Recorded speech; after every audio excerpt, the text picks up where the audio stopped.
आज संसद का सत्र शुरू होना था, पहले से तय था, लेकिन आज सुबह सुबह 6:30 बजे 4 इनोवा गाड़ी वो छापा मारने के लिए कांग्रेस के पूर्व मुख्यमंत्री के घर पर पहुंच जाती है और उसके कुछ देर बाद में खबर निकल करके सामने आती है कि करीब 14-15 ठिकानों पर छापा मारा जा रहा है। कांग्रेस के एक नेता ने यहां तक कह दिया कि ये मोदी शाह का पालतू कुत्ता है। जब भी भाजपा का कोई बड़ा राज खुलने वाला होता है या फिर संसद का सत्र शुरू होने वाला होता है दोस्तों, तो खेल किस तरह से पलट दिया जाता है। अब देखिए तस्वीर किस तरह से पलट दी गई। सीधे तौर पर ईडी को जो है भाजपा का या अमित शाह का कुत्ता तक कह दिया गया दोस्तों। तो क्या कुछ जिस तरह के आरोप भाजपा को लेकर और ईडी को लेकर, आईटी सेल को लेकर लगाए जाते हैं कि ये लोग सिर्फ भाजपा के लिए काम करते हैं, तो क्या वाकई में ऐसा कुछ है। अब देखिए किस तरह से कांग्रेस को रोकने के लिए, कांग्रेस को एक पिंजरे में कैद करने के लिए किस तरह का षड्यंत्र रचा जा रहा है। धर्मेंद्र सिंह हमारे साथ मौजूद है, आप उनकी इस रिपोर्ट को देखिए।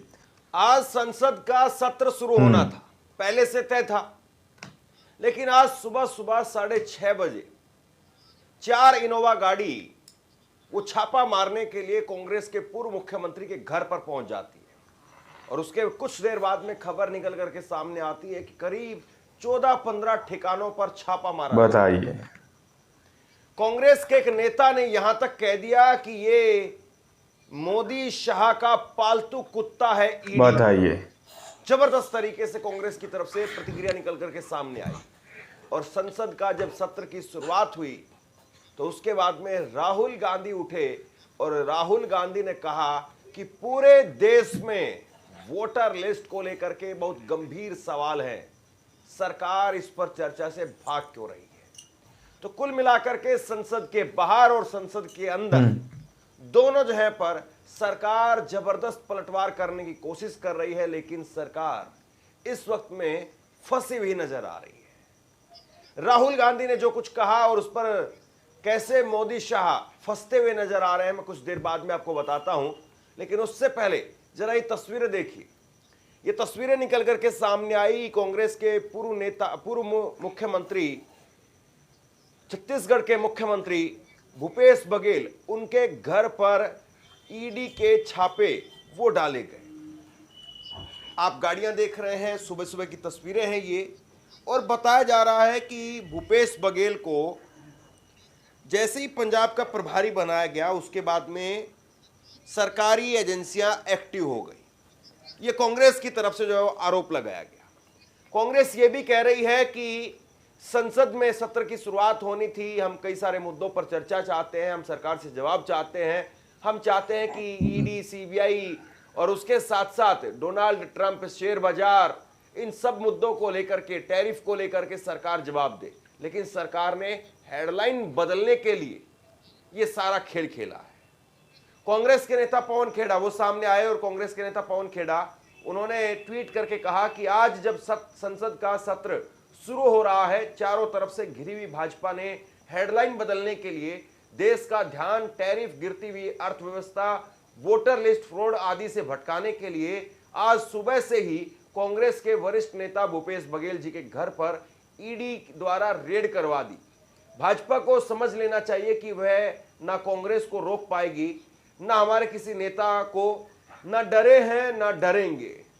सुबह से आज 6:30 बजे से भिलाई में भूपेश बघेल जी के यहाँ ईडी की रेड हो रही है। कोई हैरानी की बात नहीं है, विपक्ष के यहाँ ईडी को ही भेजने का एक परंपरा भारतीय जनता पार्टी ने शुरू कर रखी है।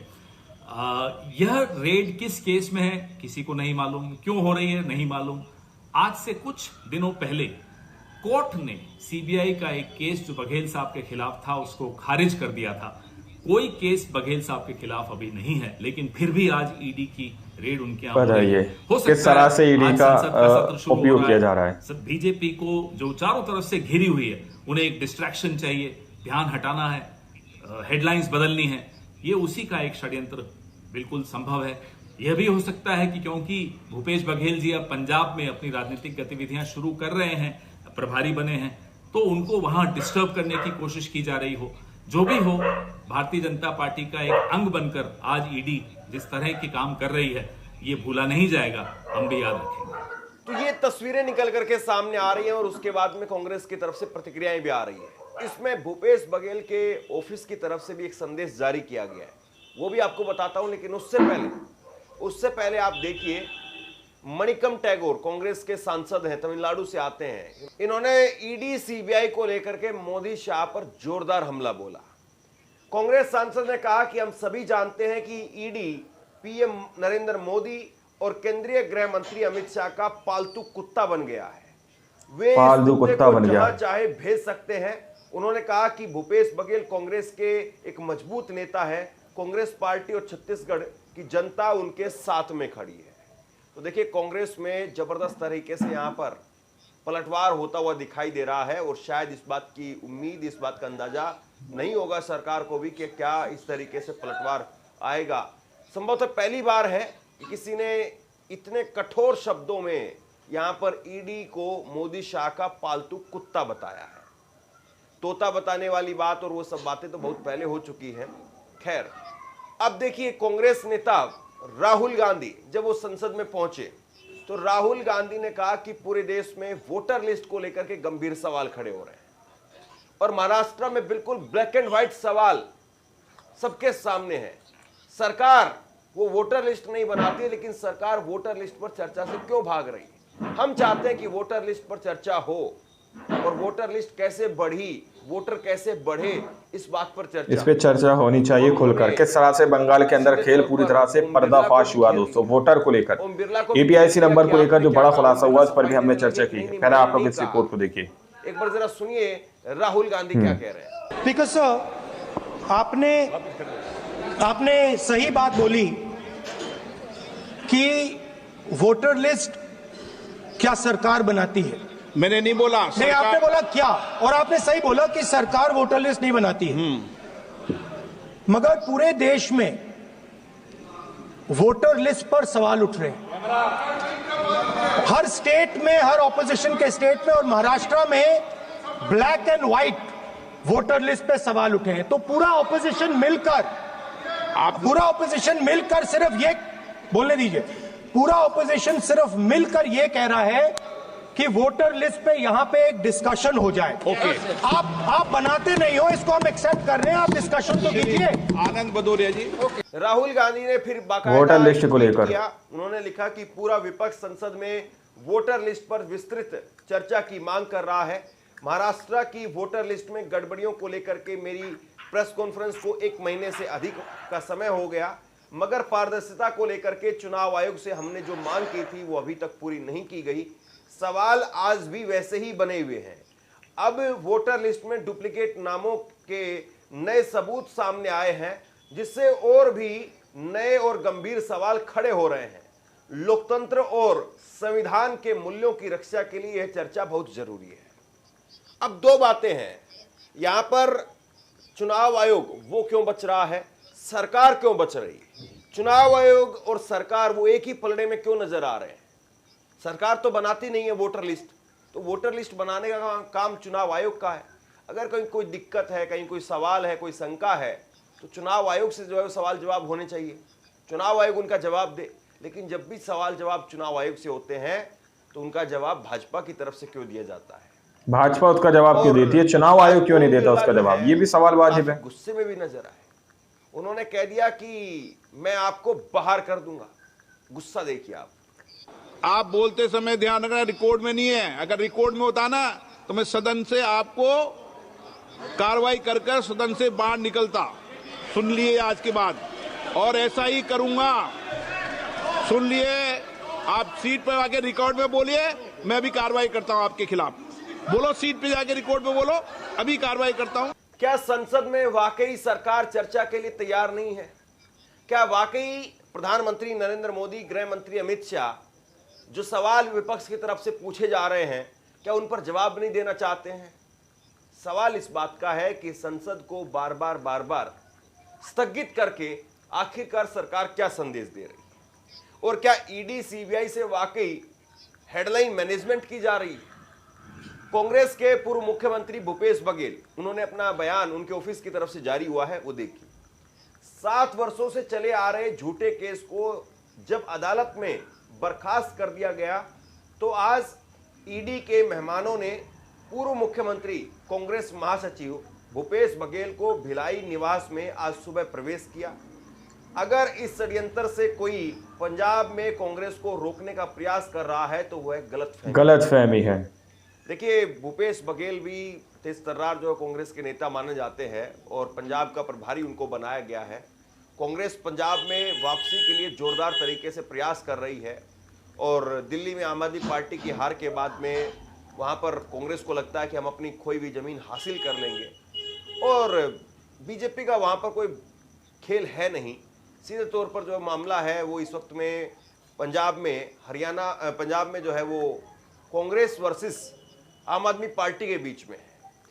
बीजेपी वहां पर अकाली दल के साथ में मिलकर के जरूर सरकार बनाती रही है, लेकिन अकाली दल के साथ में उसका गठबंधन फिलहाल है नहीं। तो ऐसे में क्या पंजाब में वाकई जो है वो कांग्रेस को रोकने के लिए या भूपेश बघेल को वहां पर शांत करने के लिए सारा खेल किया जा रहा है? सबसे बड़ा सवाल यह है कि जब लोकतंत्र में संसद में सरकार की जवाबदेही होती है और वहां पर भी जवाबदेही के नाम पर अगर सरकार या सदन को जो है बार बार स्थगित किया जाता है तो फिर क्या ही कहा जाए। माननीय सदस्यगण, मैं पुनः आपसे आग्रह करूंगा, प्रश्नकाल सदन का सबसे महत्वपूर्ण समय होता है। मैं माननीय सदस्यों को आग्रह करता हूं अपनी सीट पर जाकर विराजे, सदन को चलने दें। बताइए, सदन आपका है, अच्छे उत्साह और रंग में सदन शुरू हुआ है।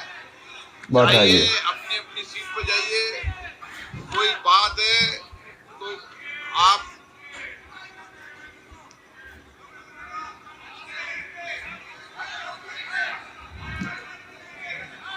अपनी अपनी सीट पर जाइए। बोलने का मौका देंगे नहीं। सदन की कार्रवाई आज 12 बजे तक के लिए स्थगित की जाती है।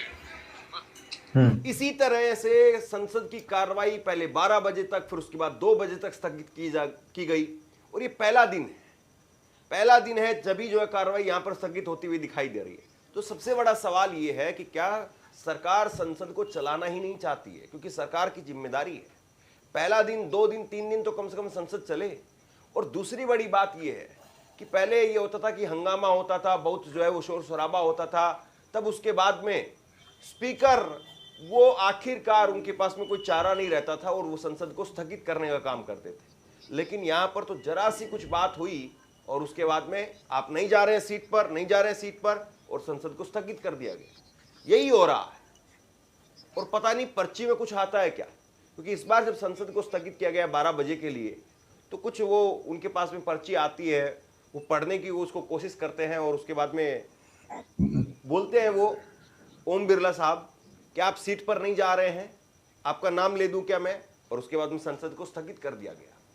माननीय सदस्यगण, मैं पुनः आपसे आग्रह करूंगा, प्रश्नकाल सदन का सबसे महत्वपूर्ण समय होता है। मैं माननीय सदस्यों को आग्रह करता हूं अपनी सीट पर जाकर विराजे, सदन को चलने दें। सदन आपका है, अच्छे उत्साह और रंग में सदन शुरू हुआ है।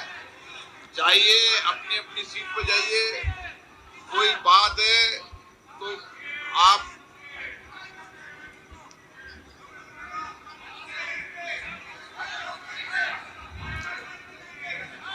अपनी अपनी सीट पर जाइए। बोलने का मौका देंगे नहीं। सदन की कार्रवाई आज 12 बजे तक के लिए स्थगित की जाती है। आज सुबह ही जब मैंने आपको पहली खबर बताई थी तो उसमें कहा था कि ईपिक नंबर को, वोटर लिस्ट को लेकर के विपक्ष की तरफ से एक बड़ा मुद्दा होगा। विपक्ष जो है वो अपनी तरफ से स्पष्ट कर चुका है कि हम अमेरिका को लेकर किस तरह से ईडी का उपयोग किया जा रहा है, कि टैरिफ को लेकर के भारत का क्या रुख है और भारत सरकार अमेरिका को क्या जवाब देगी। डोनाल्ड ट्रंप को केवल मित्र बताया जाएगा या डोनाल्ड ट्रंप को आंखें भी दिखाई जाएगी, ये जो है वो विपक्ष की तरफ से वहां पर एजेंडा है। उसके बाद में मणिपुर को लेकर के आज नारेबाजी हुई, मणिपुर को लेकर के सवाल पूछे गए कि क्या मणिपुर को लेकर के सरकार अब भी संवेदनशील नहीं है, मणिपुर जल रहा है, ये एक बड़ा मुद्दा है। वोटर लिस्ट बड़ा मुद्दा है और उसके साथ में जिस तरीके से शेयर बाजार धड़ाम हो रहा है, लगातार लोगों का पैसा वो मारा जा रहा है, ये भी अपने आप में एक बहुत बड़ा मुद्दा है। तो बहरहाल अब देखने वाली बात यह है कि सरकार इस पर चर्चा चाहती भी है या नहीं, या विपक्ष को बार बार जो है दरकिनार किया जाता रहेगा। आप क्या सोचते हैं नीचे कमेंट बॉक्स में लिख करके जरूर बताइए। इस वीडियो को शेयर कीजिए और इसी तरह की तमाम खबरों के लिए ऑनलाइन न्यूज इंडिया को सब्सक्राइब कीजिए।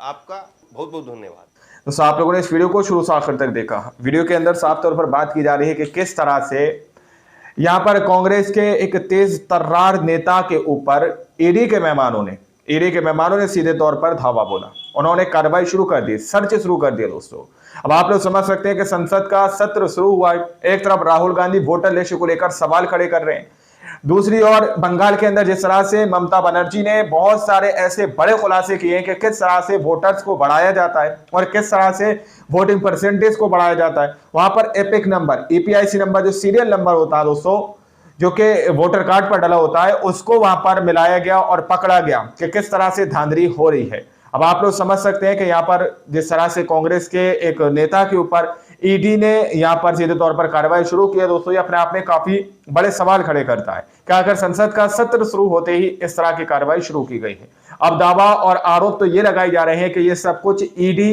जो है भाजपा के लिए करती है और सीधे तौर पर अमित शाह का या फिर भाजपा का कुत्ता है ईडी को बताया जा रहा है। अब आप लोग इस पूरे मामले में किस नजर से देखते हैं, अपनी राय कमेंट सेक्शन में जरूर दीजिएगा और सच्ची पक्की खबरें देखने के लिए आप चैनल को सब्सक्राइब कीजिए। मिलते हैं अगले वीडियो में, जब तक के लिए जय हिंद, जय भारत।